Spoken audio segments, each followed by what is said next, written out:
출애굽기 14장 15절부터 31절까지 말씀 제가 봉독해 드리도록 하겠습니다. 여호와께서 모세에게 이르시되 너는 어찌하여 내게 부르짖느냐? 이스라엘 자손에게 명령하여 앞으로 나아가게 하고 지팡이를 들고 손을 바다 위로 내밀어 그것이 갈라지게 하라. 이스라엘 자손이 바다 가운데서 마른 땅으로 행하리라. 내가 애굽 사람들의 마음을 완악하게 할 것인즉 그들이 그 뒤를 따라 들어갈 것이라. 내가 바로와 그의 모든 군대와 그의 병거와 마병으로 말미암아 영광을 얻으리니 내가 바로와 그의 병거와 마병으로 말미암아 영광을 얻을 때에야 애굽 사람들이 나를 여호와인 줄 알리라 하시더니 이스라엘 진 앞에 가던 하나님의 사자가 그들의 뒤로 옮겨가매 구름 기둥도 앞에서 그 뒤로 옮겨 애굽 진과 이스라엘 진 사이에 이르러 서니 저쪽에는 구름과 흑암이 있고 이쪽에는 밤이 밝음으로 밤새도록 저쪽이 이쪽에 가까이 못하였더라. 모세가 바다 위로 손을 내밀매 여호와께서 큰 동풍이 밤새도록 바닷물을 물러가게 하시니 물이 갈라져 바다가 마른 땅이 된지라. 이스라엘 자손이 바다 가운데를 육지로 걸어가고 물은 그들의 좌우에 벽이 되니 애굽 사람들과 바로의 말들, 병거들과 그 마병들이 다 그들의 뒤를 추격하여 바다 가운데로 들어오는지라. 새벽에 여호와께서 불과 구름 기둥 가운데서 애굽 군대를 보시고 애굽 군대를 어지럽게 하시며 그들의 병거 바퀴를 벗겨서 달리기가 어렵게 하시니 애굽 사람들이 이르되 이스라엘 앞에서 우리가 도망하자. 여호와가 그들을 위하여 싸워 애굽 사람들을 치는도다. 여호와께서 모세에게 이르시되 내 손을 바다 위로 내밀어 물이 애굽 사람들과 그들의 병거들과 마병들 위에 다시 흐르게 하라 하시니 모세가 곧 손을 바다 위로 내밀매 새벽이 되어 바다의 힘이 회복된지라. 애굽 사람들이 물을 거슬러 도망하나 여호와께서 애굽 사람들을 바다 가운데 엎으시니 물이 다시 흘러 병거들과 기병들을 덮되 그들의 뒤를 따라 바다에 들어간 바로의 군대를 다 덮으니 하나도 남지 아니하였더라. 그러나 이스라엘 자손은 바다 가운데를 육지로 행하였고 물이 좌우에 벽이 되었더라. 그날에 여호와께서 이같이 이스라엘을 애굽 사람의 손에서 구원하시매 이스라엘이 바닷가에서 애굽 사람들이 죽어 있는 것을 보았더라. 이스라엘이 여호와께서 애굽 사람들에게 행하신 그 큰 능력을 보았으므로 백성이 여호와를 경외하며 여호와와 그의 종 모세를 믿었더라. 아멘. 오늘 말씀은 여러분이 잘 아는 홍해를 가르는 장면입니다. 우리가 이 사건을 먼저 바라봐야 할 것이 13절, 14절의 내용부터 상기하면서 우리가 봐야 하겠습니다. 제가 13절, 14절 한번 읽지요. 모세가 백성에게 이르되 너희는 두려워하지 말고 가만히 서서 여호와께서 오늘 너희를 위하여 행하시는 구원을 보라. 너희가 오늘 본 애굽 사람을 영원히 다시 보지 아니하리라. 여호와께서 너희를 위하여 싸우시리니 너희는 가만히 있을지니라. 여기서 가만히 서서라는 얘기, 너희는 가만히 있을지어다라는 얘기가 우리가 아무것도 하지 않고 멍하니 있는 것을 의미하지는 않을 것입니다. 하나님께서 우리를 위해서 싸우시기 때문에 우리가 어떤 자세를 지녀야 하는가를 우리 삶에 직접 적용하게 되면 생각보다 쉽진 않지요. 도대체 우리가 무엇을 해야 하는가? 가만히 있으란 얘기는 어떻게 가만히 있으란 얘기인가? 하나님께서 하시겠다고 하는데 어떻게 하신단 말인가? 그럼 나는 그냥 가만히 기다리기만 하면 되는 것인가? 이 말을 직접적으로 우리에게 적용하기는 쉽지 않을 것입니다. 사실상 이 본문을 자세히 봐도 이스라엘 백성들은 가만히 있지 않습니다. 움직이거든요.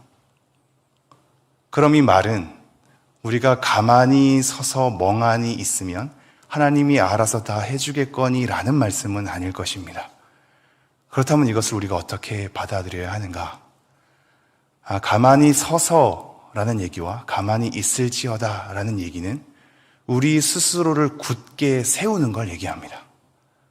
즉, 말 그대로 우리가 적극적으로 그 구원의 일에 가담할 수도 없고 우리가 감히 그 일을 만들어낼 수도 없으나 우리가 가만히 멍하니 있는 상태가 아니라 내 스스로를 굳게 세워서 그것을 바라보는 상태입니다. 여러 잡담과 여러 불평과 여러 원망의 소리를 잠재우고 가만히 침묵하며 하나님의 일을 바로 보는 것입니다. 그것이 가만히 있으라라는 것에 대한 본 의미일 것입니다. 그렇다면 우리가 오늘도 멍하니 하나님께서 알아서 다 해주겠거니 하면서 아무런 상관없이 아무 일도 하지 않고 가만히 있는 것이 아니라 하나님께서 어떻게 일하시는가를 주목하여 보는 것, 내 마음을 굳게 세워서 하나님께서 나를 위해 싸우시는 것이 어떻게 펼쳐질 것인가 하는 것을 주목하여 바라보는 것, 그런 영적인 분별력을 가지고 내가 하나님의 일하심을 바로 보는 것을 의미할 것입니다. 그러기에 15절이 이렇게 되어 있습니다. 여호와께서 모세에게 이르시되 너는 어찌하여 내게 부르짖느냐? 이스라엘 자손에게 명령하여 앞으로 나아가게 하고. 얼핏 보면 모세를 꾸짖는 것 같은 내용이기도 하고 이 내용이 무슨 내용인지가 금방 이해되진 않습니다. 정확히 무엇이라고 말하기는 어렵지만 지금 모세를 가지고 가만히 그냥 있는 것이 아니라 움직일 것을 얘기하고 있죠. 지금은 그렇게 가만히 있을 때가 아니라 이제 들어갈 때다, 움직일 때다, 자, 가자 라고 하는 겁니다. 16절, 지팡이를 들고 손을 바다 위로 내밀어 그것이 갈라지게 하라. 이스라엘 자손이 마른 바다 가운데서 마른 땅으로 행하리라. 지팡이를 들고 손을 바다 위로 내미니 나중에 그것을 갈라지게 하는 것에 대해서 일러주고 있습니다. 그런데 여기서 독특한 점은 마른 땅이라는 얘기죠. 바다와 마른 땅이 공존하는 겁니다. 하나님께서 천지를 창조했듯 말입니다. 물이 나중에 무틀 드러나게 하는 우리의 창조의 사건을 기억하게 되죠. 그것은 단순히 밑에 있던 물이 바다가 한 곳에 모이면서 밑에 있던 물이 그냥 드러나는 것을 의미하지 않습니다. 이 뭇마저도, 이 땅마저도 하나님의 창조하심으로 만들어지는 겁니다. 그냥 단순히 분리되어져서 묻이 드러나는 것이 아니라 바다는 바다 나름대로 하나님께서 모아서 만드시는 것이고 뭇은 뭇 나름대로 만드시는 것입니다. 그냥 드러나는 것이 아닌 거죠.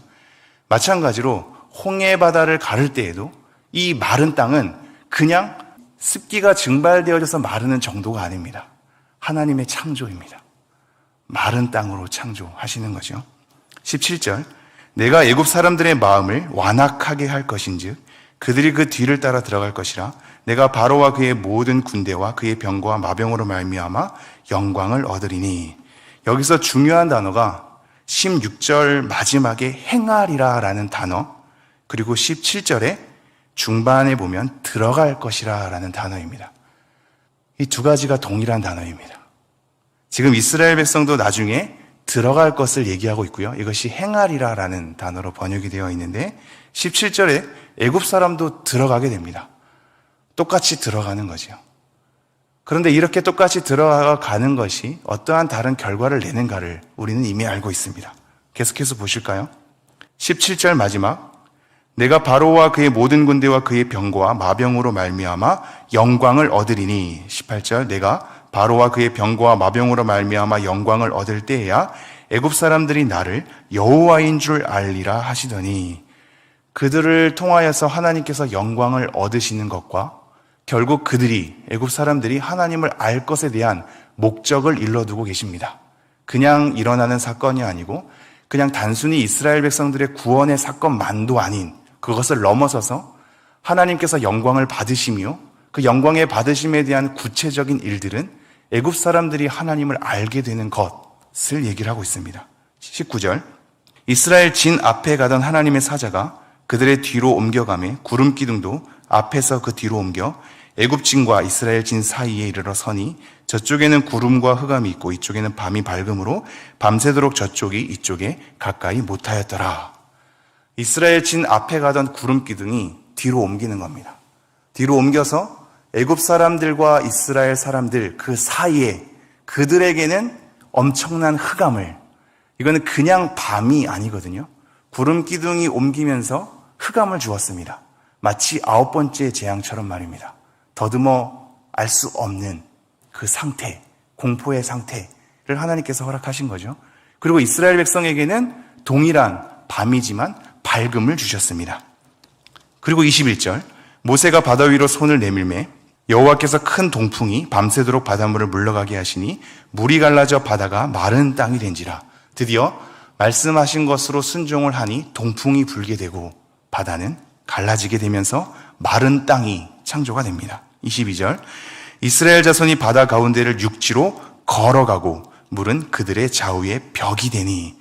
동일한 단어, 아까 16절, 17절에서 나왔던 들어가다라는 단어가 여기서도 등장하는데요. 22절, 이스라엘 자손이 바다 가운데를 육지로 걸어가고 들어가는 겁니다. 물은 그들의 좌우에 벽이 되니. 23절, 애굽 사람들과 바로의 말들, 병거들과 그 마병들이 다 그들의 뒤를 추격하여 바다 가운데로 들어오는지라. 동일한 단어입니다. 똑같이 들어가게 됩니다. 똑같이 행하게 되고요. 똑같이 걸어 들어갑니다. 그런데 다른 점은 뭐냐면요. 애굽 사람들은 바다 가운데로 들어갑니다. 그런데 이스라엘 백성들은 바다 가운데를 육지로 걸어갑니다. 똑같이 홍해가 갈라지는 것 사이를 경험하는 그들의 삶이 이스라엘 백성에게는 바다 가운데에 있는 육지를 걸어간다라는 표현을 쓰고 있고, 애굽 사람에게는 바다 가운데로 들어간다는 표현을 쓰고 있습니다. 왜냐하면 이스라엘 백성들에게는 마른 땅으로 인도함을 받은 거며, 좌우의 물, 벽은 그들을 보호하는 길을 열어주는 작용입니다. 하지만 애굽에게는 바다 가운데로 들어가는 거죠. 그들에게는 벽이 그들의 길을 열어주는 보호막 정도가 아니라 그들을 덮어서 삼켜버리는 심판의 벽이기 때문입니다. 그러므로 그들은 육지를 육지로 걷는 것도 아니고 양쪽에 갈라진 벽은 보호막으로도 작용하지 않습니다. 그들의 걸어가는 삶은 바다 가운데로 가는 겁니다. 바다 가운데 육지로 걸어가는 삶과 바다 가운데로 걸어가는 삶은 다를 것입니다. 24절, 새벽에 여호와께서 불과 구름 기둥 가운데서 애굽 군대를 보시고 애굽 군대를 어지럽게 하시며 그들의 병거바퀴를 벗겨서 달리기가 어렵게 하시니 애굽 사람들이 이르되 이스라엘 앞에서 우리가 도망하자 여호와가 그들을 위하여 싸워 애굽 사람들을 치는도다. 이제서야 알게 됩니다. 어지럽게 하고 달리기가 어렵게 하고 나중에 뒤덮일 것에 대한 공포 앞에 놓이자 드디어 하나님이 그들을 위해서 싸우시는구나를 깨닫게 되는 겁니다. 왜 똑같은 삶을 경험하면서 이들은 잘 몰랐을까요? 10가지 재앙을 경험하면서 이미 알았어야 할 이들이 똑같이 홍해가 갈라서서 들어가는 삶을 같이 경험해 놓고도 그들에게는 벽이 아니며 땅이 아닌 겁니다. 그냥 바다 가운데입니다.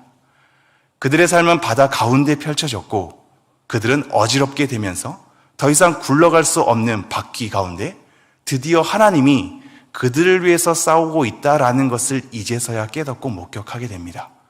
그리고 나중에 바다 가운데로 다 뒤덮이고 나서야 하나님께서 일하셨구나를 알게 되면서 하나님께서 원래 의도하였던 목적, 애굽 사람들이 내가 여호와인 줄 알게 될 것이다 라가 성취되는 겁니다.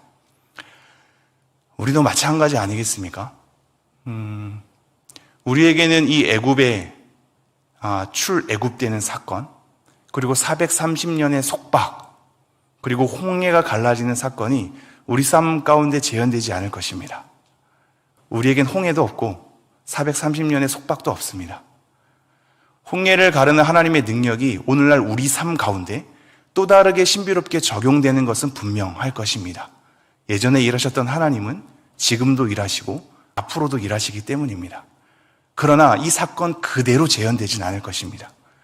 그렇다면 우리는 유사한 사건이 오늘날에 적용될 때에는 이 말씀을 통해서 잘 알아차릴 수 있는데, 그것이 오늘날에 똑같이 재현되지 않을 때에는 우리 또한 흐리멍텅할 수 있다는 것을 다시 한번 깨닫게 되죠. 똑같이 홍해가 갈라서고 똑같이 들어가나 바다 가운데 육지로 들어간, 그리고 물벽이 보호막이 되었던 이스라엘 백성의 삶과 바다 가운데에 들어가서 침몰되었던 그들의 삶이 다르게 펼쳐지는 것처럼 말입니다. 오늘 우리가 이 본문을 통해서 어떻게 생각해야 할까요? 하나님의 일하심을 하나님의 일하심으로 볼 줄 아는 눈이 우리 가운데 필요하지 않겠습니까? 우리가 똑같은 일상을 겪게 되고 똑같은 하루를 오늘도 우리는 경험하게 될 것입니다. 그 가운데 하나님의 일하심들을 묵묵히 바라볼 수 있는 눈과 흐리멍텅하게 하루를 겪어내는 삶은 다를 것입니다. 똑같이 바다 가운데 들어가도 육지를 걷는 삶과 바다 가운데 침몰하는 삶은 다를 것입니다. 우리가 오늘 하루 하나님의 일하심을 바라볼 수 있는 눈이 길러졌으면 좋겠습니다.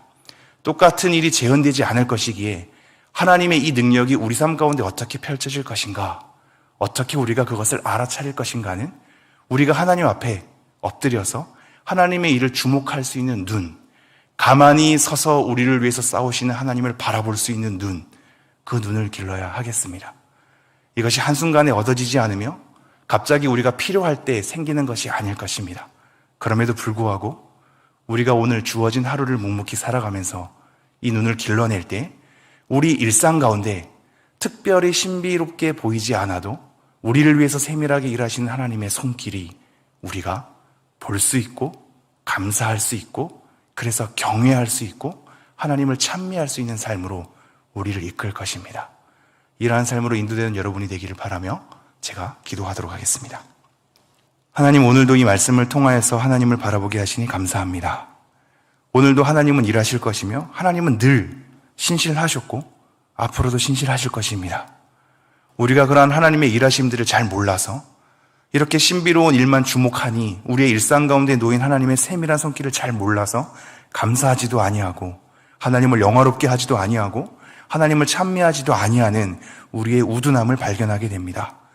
하나님, 우리를 불쌍히 여겨주셔서 오늘도 우리의 눈을 열어주시고 하나님의 일하심을 바라볼 수 있도록 허락하여 주사 하나님께 감사하고 하나님을 찬미할 수 있는 인생이 될 수 있도록 은혜를 허락하여 주시옵소서. 이 모든 말씀 우리 주 예수 그리스도 이름으로 기도합니다. 아멘.